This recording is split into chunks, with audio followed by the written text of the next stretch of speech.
Guess who up in this bitch? Catch you ducking this clip. Dick who wanted my nigga is nothing. Them boys young traumas, y'all niggas be gunning, but y'all niggas ain't thought like me. Salut tout le monde, j'espère que vous allez bien. Aujourd'hui je vous retrouve dans une nouvelle vidéo. C'est une vidéo story time. Je ne vais pas parler trop fort parce qu'il est exactement 23h19. 23h19, là tu nous fait une vidéo. Ok, maquillée, yes. Est-ce que c'est normal? I don't know. Donc je vous retrouve dans une vidéo story time. Donc c'est une histoire qui m'est arrivée il y a quelques années. Donc en fait c'est quand j'avais 16-17 ans. Donc en fait moi à l'époque je prenais les transports en commun quand j'étais jeune. Je prenais le bus et genre je monte dans le bus, donc je prends le bus comme tous les jours, je monte dans le bus et je m'assois devant et là je sens quoi? Genre je sens un regard persistant sur moi. Donc je lève les yeux et là je vois quoi? Genre le chauffeur de bus en fait il me regardait dans son petit miroir, dans son petit rétro tout en haut. En fait le gars il voulait juste me brancher, il voulait juste coller la petite. Donc moi j'écoute mon son et tout et je prête pas attention tu vois. Et dis-toi que tout le long du trajet, genre de chez moi jusqu'au lycée, il y a à peu près 15 minutes, le gars il me fixait. Genre il fixait, il souriait, il fixait, il souriait, genre moi j'ai pas calculé.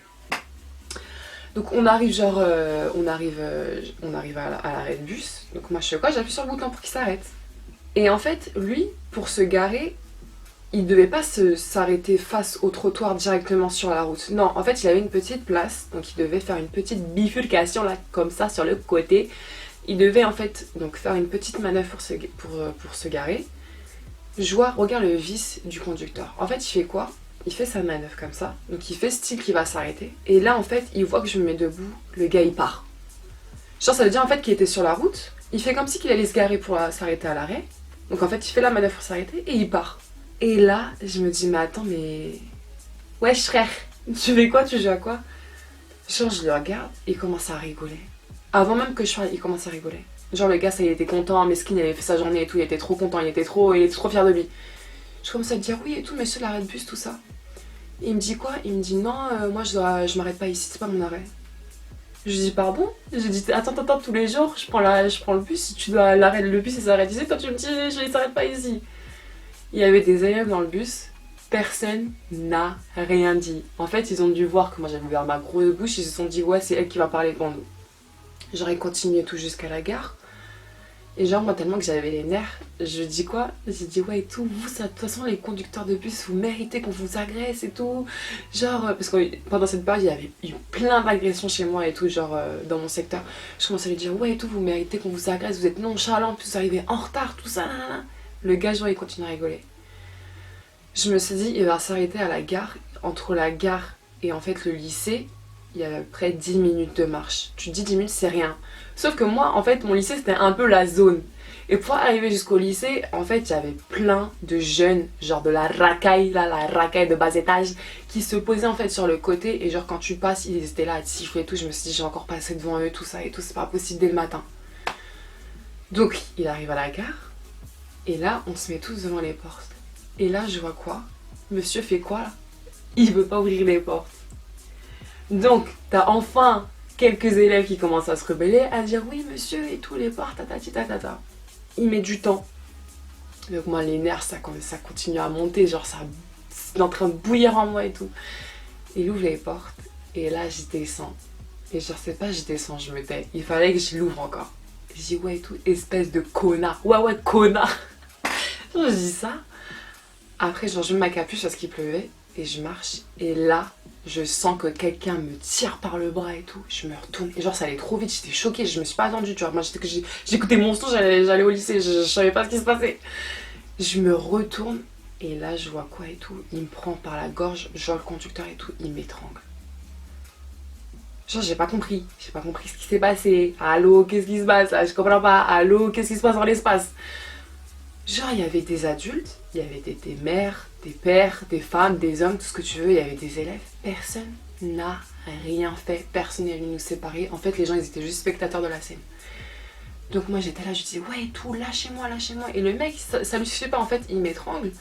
Il me dit ouais tout, tu me dis espèce de connard, non, ouais connard ouais. Il me dit, moi j'étais là Je dis ouais lâchez-moi et tout. Après il me dit ouais espèce de... ça, hop, il me dit ouais tu vas voir et tout, il commence à me menacer, il me dit si je te retrouve tu vas voir nanani et tout. Genre, je lui dis, en plus, vous me menacez. Je dis, ok, on va voir et tout. Genre, je pars et je dis, ouais, vas-y, sur ce, bonne journée. Genre, la fille, elle est bien éduquée, bonne journée là. Je t'ai dit, bonne journée là.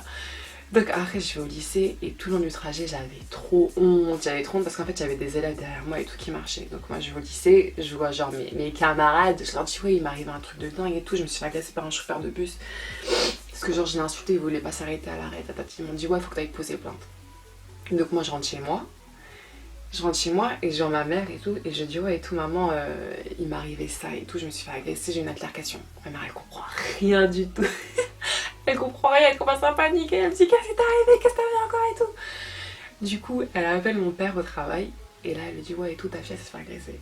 Après genre mon père la nuit il rentre, il commence à me dire Nelly, tu descends. Et genre en fait mon père quand il parle il a souvent les nerfs, donc moi j'étais là comme ça et tout, il me dit qu'est-ce qui s'est passé. Je dis ouais et tout, voilà papa, je me suis fait étrangler par un chauffeur de bus, tatati et tout. Et il dit ouais, tu prends tes affaires, yallah, tu mets tes chaussures et ton pantalon, on y va. Donc il était à peu près 20h, ouais, si ce n'est 21h, un truc comme ça. Et genre il commence à faire tout le... Genre il fait tout le trajet jusqu'au lycée, il essaie de chercher dans les bus et tout. Et je dis ouais, de toute façon c'est mort. Je dis beaucoup de et tout là. J'ai dit ouais, je pense que c'est mort parce que peut-être qu'il a fini son service un peu plus tôt. Donc on va au poste de commissariat ou à la gendarmerie, je sais plus, je crois que le poste de commissariat était fermé. On va à la gendarmerie et là ils nous disent il faut que vous alliez poser plainte le lendemain. Donc le lendemain et tout, mon père il me dit il faut que tu ailles chez le médecin parce qu'en fait le gars il m'avait fait une grosse marque sur le cou. Genre c'est pour te montrer la fragilité du bonhomme et la fragilité de mon corps. Genre le mec il m'a tellement serré fort qu'il m'avait fait une marque et tout. Du coup je continue avec mes et tout. Du coup, le lendemain, je vais chez le médecin, je dis voilà, il m'est arrivé ça. Donc là, il me fait une ITT de 6 jours. Moi, à l'époque, je connaissais pas du tout ce que c'était. Il me fait une ITT de 6 jours, il me dit faut que vous alliez poser plainte, mademoiselle, c'est inadmissible si vous arrivez. Je dis oui, monsieur, et tout, vous savez pas ce qui se passe aujourd'hui dans la société. Genre, je fais la vieille appui. Du coup, je vais au poste de commissariat avec ma mère. Et donc, il prend ma plainte. Et tu sais, quand tu vas déposer plainte, genre, il faut qu'ils retranscrivent tous les faits à l'ordi, tu lui expliques ce qui s'est passé le matin, genre ça demande beaucoup de temps. Donc moi je lui explique vraiment bien les faits et tout, je lui dis même et tout que j'ai insulté de connard là, ouais connard. Après genre il me dit oui d'accord mademoiselle, je vous tiens au courant pour la suite de l'affaire. Je dis ok. Donc moi je retourne au lycée et là il y a un de mes camarades de classe. Il vient me dire ouais et tout Nelly, j'ai vu ce qui s'est passé dans le bus, tout ça, si tu veux moi je peux aller témoigner. Je me dis ah ouais t'es super gentil toi en fait. Donc il va donc au poste de commissariat, il me dit en fait ce jour-là moi je savais pas en fait, je connaissais pas du tout. Il me dit moi j'ai retenu le numéro du bus, apparemment en fait devant le bus c'était un numéro qui désigne le conducteur ou je sais pas quoi. Du coup, j'ai dit ouais, t'es parti témoigner. Il me dit oui, je suis partie témoigner. J'ai relaté les faits, j'ai dit ce qui s'est passé et tout. J'ai dit ok, donc moi je me suis dit ouais, c'est bien, ça va pouvoir bien appuyer les éléments du dossier. Du coup, les jours passent, j'ai toujours pas de nouvelles de la police et tout. Et je reprends le bus comme tous les jours. Et là, je vois quoi? Je vois Monsieur Lahmar. Je monte dans le bus et je le vois. Donc là en fait ce que j'ai fait, donc lui il me fixait toujours dans les rétros parce qu'il m'avait reconnu. Je me mets avec masse de monde dans le fond du bus. Je me suis mise dans le fond du bus. Et je me suis dit attends. Je me suis dit lui il m'a menacé. Je me suis dit je vais pas baisser dans mon arrêt de bus parce que je me dis on sait jamais s'il arrive à retrouver mon nom ou je sais pas quoi. Genre je suis une psychopathe tu vois. Donc je descends à 3 arrêts avant mon arrêt à moi. Et là je vois quoi? Je vois qu'il y a que 3 élèves qui descendent avec moi, je me dis oh non, genre on n'est pas un groupe, s'ils descendent, personne va rien faire. Déjà la dernière fois que je suis agressée en pleine guerre avec du monde, personne n'a rien fait, là je suis morte. Tout, je descends et tout, et là je commence à dire s'il vous plaît Seigneur, venez-moi en aide, s'il te plaît Seigneur. Je descends et tout, et là je vois quoi, le gars il part pas. En fait, à mon avis, il devait essayer de voir dans quelle maison j'allais rentrer, et là je me suis dit mon gars, je suis plus intelligente que toi. Tu croyais vraiment qu'ils allaient descendre à mon arrêt là? Non, je ne pense pas. Du coup, je marche lentement. Après, je vois il part et je rentre chez moi et j'ai ma mère oui et tout. Maman, j'ai croisé le monsieur le hamar là, celui qui m'a étranglé tout ça. Du coup, les jours continuent de passer Et je crois que 2 semaines plus tard, je reçois un appel de l'officier. Il me dit oui et tout mademoiselle, il a été tenu au courant que vous avez posé plainte. Il faut que vous veniez au poste de commissariat pour faire une confrontation. Et là, j'ai dit pardon. Et pardon monsieur, déjà que je me suis fait agresser, là il faut que je revienne confronter mon agresseur. J'ai dit c'est pas possible. Déjà moi j'avais le stress en moi, je subissais une pression au quotidien, j'avais peur de le retrouver dans le bus qui m'agresse. Et là le gars qui m'a étranglé, il faut que j'aille le voir pour me confronter à lui. Je me suis dit mais pourquoi il veut une confrontation? C'est bon, moi j'ai posé plainte, comment ça se passe? Je dis d'accord. Donc je dis à ma mère ouais et tout, il y a une confrontation. Ma mère elle panique, elle dit non c'est pas possible. Elle me dit quoi? Elle me dit genre ma mère elle est trop ouf. Elle dit ouais tu vas, tu mets un chapeau ou tu mets un bonnet. Elle me dit tu mets un chapeau ou là un bonnet ou la casquette, tu te débrouilles. Elle me dit je veux pas qu'il te reconnaisse. Je dis de toute façon maman c'est foutu, il m'a reconnu. Du coup je vais avec ma mère et tout. On attend. Et monsieur il a 30 minutes de retard. Genre le gars on nous fixe 1 heure. Le mec il vient avec 30 minutes de retard. Je me dis ok vas-y c'est bon. Donc on monte les escaliers pour arriver dans la salle et tout. Et là l'officier me dit quoi? Genre mon calvaire continue, c'est pour te montrer c'est la poisse que j'ai. Il me dit non mademoiselle votre mère ne peut pas rentrer dans la salle parce qu'en fait à mon avis ils ont dû penser que le fait qu'elle rentre avec moi dans la salle ça aurait pu peut-être avoir une répercussion sur mon comportement ou peut-être sur mes paroles, peut-être que j'allais modifier ce que j'avais dit et tout. Donc je dis d'accord, tout ça.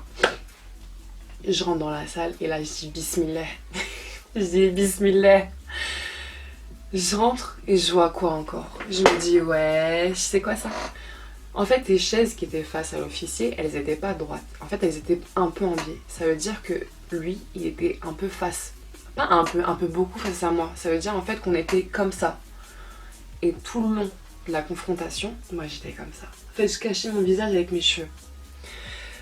Donc on s'assoit, on s'installe, il commence à dire oui monsieur X, mademoiselle Y elle est venue donc poser plainte, donc il commence à lui relater les faits et tout.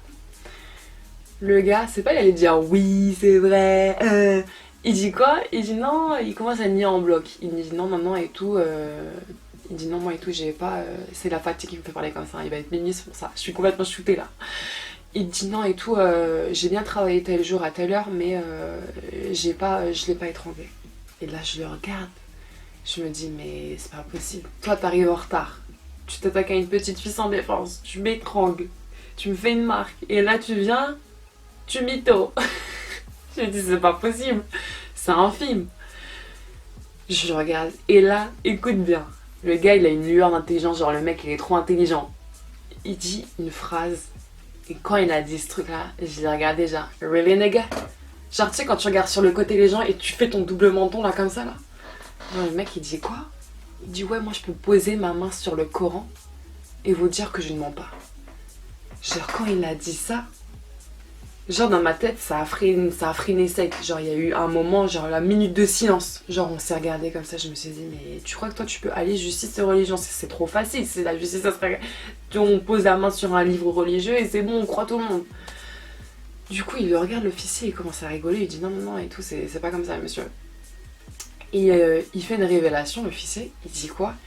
Il dit en plus vous êtes connu... anciennement sous le nom de... En fait le gars genre c'était un rebeu, il s'est fait appeler Sébastien, genre le mec je sais pas s'il a renié ses origines ou quoi. Il lui dit ouais et tout, vous êtes connu des postes pour... vous êtes connu des services pour différents vols. Je me dis ah en plus toi tu voles là, yaoullah haram, maintenant t'étrangles les filles, c'est bien. Du coup, donc lui il est en bloc tout ça, et monsieur il fait quoi? Lui aussi pose plainte à son tour, genre parce qu'apparemment monsieur ça ne lui a pas plu que je le dis connard. Donc il pose plainte tout ça, je dis ok vas-y c'est bien. Du coup il lui dit de sortir, donc il sort de la pièce, et moi je reste avec l'officier. Genre je le regarde, et je dis monsieur de vous à moi, vous pensez vraiment que je suis venue, je me suis déplacée? Moi qui ai 16 ans, et je vous ai menti, en gros, genre, toute cette histoire serait basée sur un mensonge. Genre, en gros, moi, je me suis dit un matin, allez, vas-y, je vais aller voir un officier, je vais aller raconter une histoire rocambolesque, comme ça.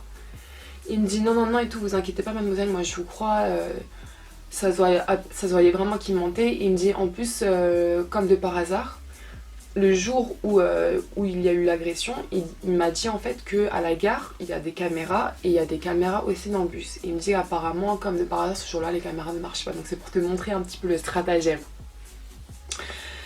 Et je dis, j'espère au moins que les sanctions seront le renvoi de ce monsieur de son emploi. Il me dit, bah écoutez, ne vous inquiétez pas, donc il y aura sûrement des sanctions. Moi je me dis d'accord, donc en gros je jubilais, je me suis dit c'est bon et tout. Donc il y a une confrontation, j'ai posé plainte et en plus de ça, à l'appui des éléments, il y a eu un de mes camarades qui est venu témoigner. Les jours passent, les jours passent, les jours passent. Et là, là je reçois un courrier chez moi. J'ouvre le fameux courrier et je lis quoi? Je lis oui, mademoiselle tatati tatata, ayant déposé une plainte classement sans suite. Genre à ce moment-là, tu vois l'émoticône qu'il y avait sur Snapchat, genre qui fait avec les larmes qui descendent des yeux comme ça, là, genre t'as les yeux remplis d'eau. Ça c'était moi ce jour-là. Je me dis mais attends, moi j'ai subi une agression, je me suis fait menacer, et genre il n'y a pas de justice qui est rendue, il n'a pas été sanctionné, aucun renvoi. Je me dis en fait tout ce que j'ai fait, je l'ai fait pour rien. J'ai fait tout ça pour rien. Du coup, je montre le document à ma mère, je dis ouais maman et tout, voilà, regarde, voilà ce qu'on m'a dit, tout ça. Et là, je me dis c'est pas possible. À l'époque, moi j'avais 16 ans, j'avais pas les connaissances acquises maintenant, si ça aurait été maintenant là, je m'aurais constituée partie civile. Donc pour t'expliquer un petit peu, en fait, quand tu es victime d'une infraction, et que tu as subi un dommage, tu peux te constituer partie civile, c'est-à-dire que tu vas demander la réparation donc, de ton préjudice subi lié à une infraction. Donc là en l'espèce c'était violence volontaire, étranglement, donc j'avais eu un préjudice corporel, la marque, et un préjudice moral, parce que j'étais vraiment stressée, je vivais sous la contrainte de la menace, tu vois. Et je me dis en fait que je m'aurais constituée maintenant partie civile, et c'est sûr parce que comme on avait classé sans suite ma plainte, si je m'aurais constituée partie civile, j'aurais pu contraindre le procureur de la République à engager des poursuites. Et c'est sûr que j'aurais eu donc un dédommagement, et peut-être même qu'il aurait été renvoyé, peut-être ça aurait été même sûr qu'il aurait été renvoyé. Et le fin mot de l'histoire, la morale de l'histoire, c'est que en fait ce type de comportement, tu peux les voir au quotidien. C'est-à-dire que quand tu vas prendre les transports en commun, si tu vas sur Paris, n'importe où, mais surtout sur Paris, parce qu'il y a vraiment pas mal, il y a un grand trafic, il y a pas mal de personnes et tout, tu peux être témoin et victime de ce genre de comportement. Donc tu sais, avec les frotteurs, les violeurs, ceux qui font du harcèlement, ceux qui te suivent sans arrêt. Et justement, en fait, faut pas que tu te laisses faire. Parce que généralement, quand t'es une femme, tu sais, une femme, elle est généralement fragile. C'est pas comme un homme, tu n'as pas la corpulence d'un homme. Eh bien, il faut que tu ailles poser plainte. Et si jamais tu poses plainte, si tu as subi un préjudice, constitue-toi partie civile, ma chérie. Comme ça, tu auras une réparation de ton préjudice. Genre, je te fais la petite minute du droit. Et pour finir l'histoire, genre, c'est pas il y a un mois, je vais à Auchan faire mes courses. Et là, je le vois, c'est avec sa grosse tête. Et genre, en fait, il était marié, il avait ses enfants. Je me suis dit, ah ouais, le gars, maintenant, il est marié. Je me suis dit, bah, j'espère bien qu'un jour, ça arrivera à tes gosses et on verra comment tu réagiras. Donc voilà tout le monde, j'ai enfin fini ma story time, j'espère qu'elle vous a plu. Dites-moi si vous avez déjà vécu des histoires un petit peu what the fuck de ce genre là. Moi je vous laisse, je vous fais de gros bisous et je vous dis à la prochaine.